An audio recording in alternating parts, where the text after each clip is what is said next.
Il y a un peu plus d'un an de ça, j'étais complètement paumé dans ma vie, bloqué dans une sorte de spirale infernale, un petit peu comme une rat race, mais pour les ados. Pour ma part, c'était pas métro boulot dodo, mais plutôt alcool, école, tafiole. Le dernier, j'ai pas trouvé mieux qui rimait. Mon quotidien se résumait à aller en cours la semaine, du lundi au vendredi. Ensuite, le vendredi et le samedi en général, je sortais. Évidemment, tu t'en doutes, je fumais et je buvais en même temps. Le dimanche, je me reposais et c'était reparti pour un tour. À ce moment-là, j'avais pas une vie qui était très épanouie, mais je m'en rendais pas compte. J'avais pas de projet, je faisais pas attention à ma santé, très peu de sport, la lecture, m'en parle même pas. On peut dire que j'étais presque un ado normal et à ce moment-là, ça me posait aucun problème. Jusqu'à l'arrivée du premier confinement.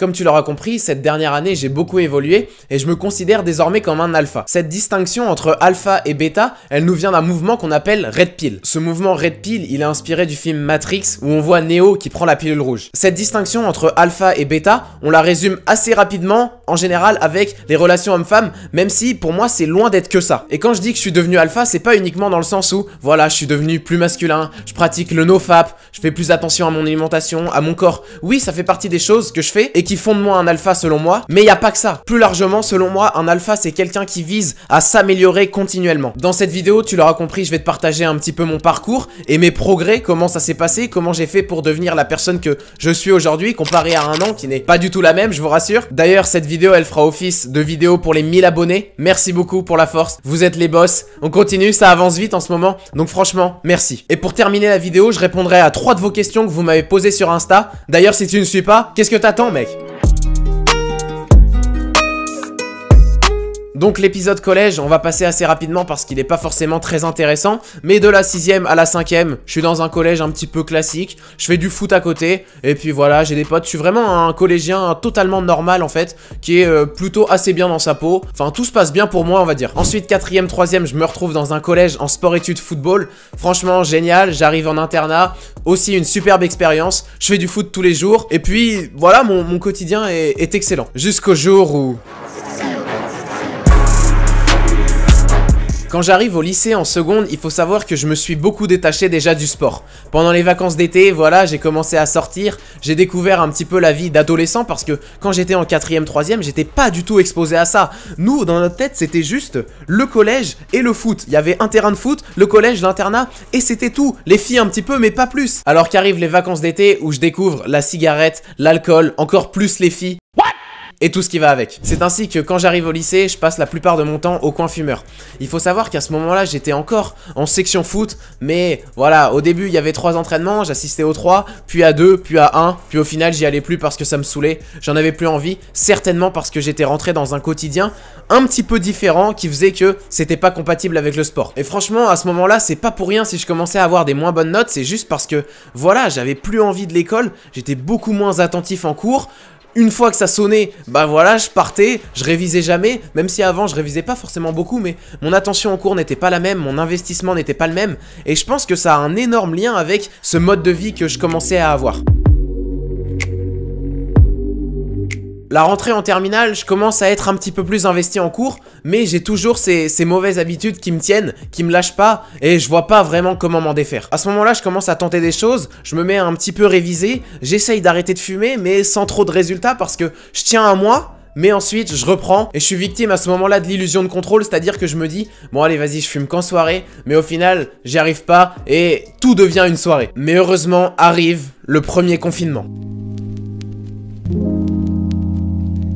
Ce premier confinement, il a tout changé pour moi. À ce moment-là, le dernier jour avant que commence le confinement, c'est le dernier jour où j'ai fumé ma dernière cigarette. Et pour ça, on peut dire bravo! Et franchement, il m'a beaucoup aidé, notamment au niveau de l'environnement, voilà. Je voyais plus forcément les potes, j'allais plus en soirée, j'étais juste avec moi, ma mère, mon petit frère, et comme eux, ils fument pas, et bah, j'avais pas de tentation en fait. Et c'est dans la foulée que je commence à m'intéresser à plein de nouveaux trucs. J'entre en contact avec le développement personnel, c'est-à-dire que je tombe sur des vidéos comme celle de Mathias, 6 habitudes de riches. Et c'est drôle, mais quand j'ai découvert tout ça, quand j'ai pris, on va dire, ma première red pill, ça me paraissait trop beau pour être vrai, ça me paraissait trop facile, ça me paraît être du bullshit. Donc je me suis dit, je vais aller voir dans les livres ce qui se dit vraiment, parce que on parlait beaucoup de livres, on disait voilà il faut lire et tout ça, mais moi je me disais ok super, mais je sais pas, c'est bizarre, j'y crois pas. Et à ce moment là faut savoir que j'aimais pas lire, mais je passe le pas quand même et je me dis allez, je commande mon premier livre de dev perso, on va voir si c'est du bullshit ou pas. Et ce premier livre c'est Le pouvoir des habitudes. À la base j'aimais pas du tout lire, dégoûté par l'école. Devinez quoi, ce livre je le torche en une semaine, même pas.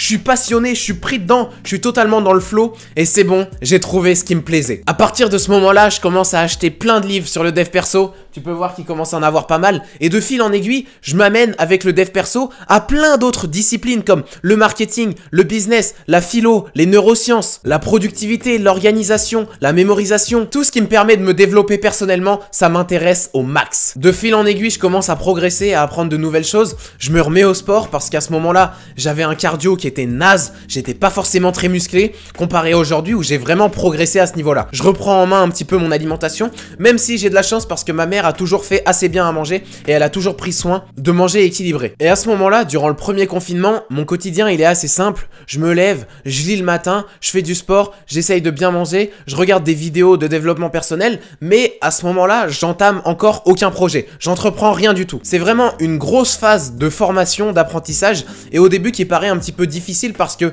ok, certes, c'est bien, mais quand tu mets pas en pratique, je mettais en pratique une partie des choses comme le sport, la nutrition, mais il y avait des trucs que je mettais pas en pratique. Et donc ça me posait problème.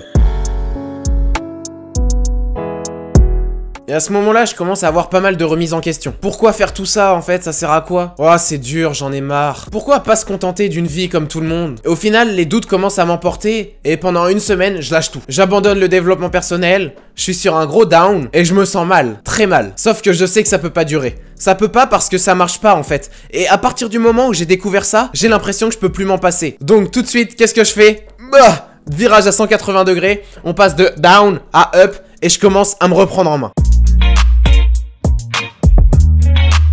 À partir de ce moment-là, je recommence tout encore mieux. Je me crée dorénavant une morning routine, je commence à prendre des douches froides, je lis, je fais du sport, je fais attention à ma santé, à mon bien-être. Et franchement, depuis ce moment-là, j'ai eu quelques downs, mais jamais d'aussi gros. Et depuis ce premier confinement, on peut dire que je suis devenu un alpha. J'ai commencé à l'être en tout cas. Évidemment, je suis pas au summum, loin de là. Et heureusement parce que moi, ce que j'aime aussi, et on s'en rend pas forcément compte vu de l'extérieur, mais le chemin, il est bien plus important que la récompense qu'il y a derrière parce que si tu prends pas de plaisir en chemin, si tout ce quotidien tu l'aimes pas, si t'aimes pas tes problèmes, alors t'aimes pas ta vie. Et moi, ces problèmes que j'ai au quotidien de discipline, de création de vidéos, de lecture, de sport, au final, certes c'est difficile, mais je les aime parce que je sais vraiment ce que je veux. Pour revenir au problème que j'avais de formation uniquement, c'est-à-dire que on me disait des trucs, ok c'est cool, je commençais à mettre en application et tout, mais j'avais l'impression qu'il me manquait quelque chose. Et à partir de ce moment-là, je me suis posé à mon bureau, j'ai fait ce que j'appelle la stratégie 0 à 100, c'est-à-dire que tu viens, tu t'assois et t'attends.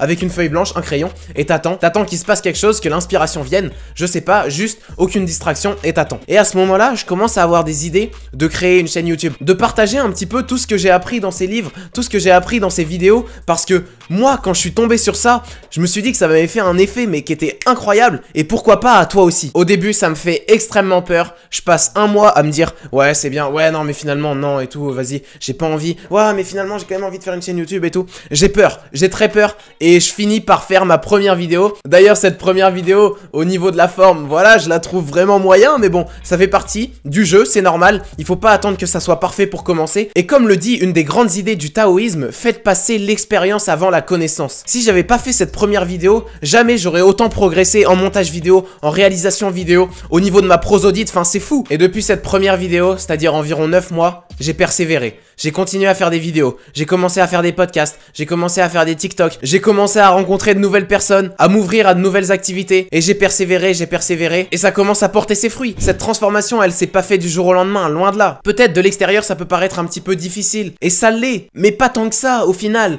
parce que la sensation que t'as sur ce chemin, c'est, si on s'intéresse un petit peu à la pyramide de Maslow, on est tout en haut, c'est vraiment l'accomplissement de soi, et ça n'a pas de prix. Pour ce qui est de mes transformations, au niveau physique, je vais vous mettre un avant-après pour voir la transformation. Au niveau mental, tout d'abord, j'espère que ça se voit à travers mes vidéos et j'essaye de vous partager un petit peu mes connaissances, ce que j'apprends et de vous les transmettre bien sûr.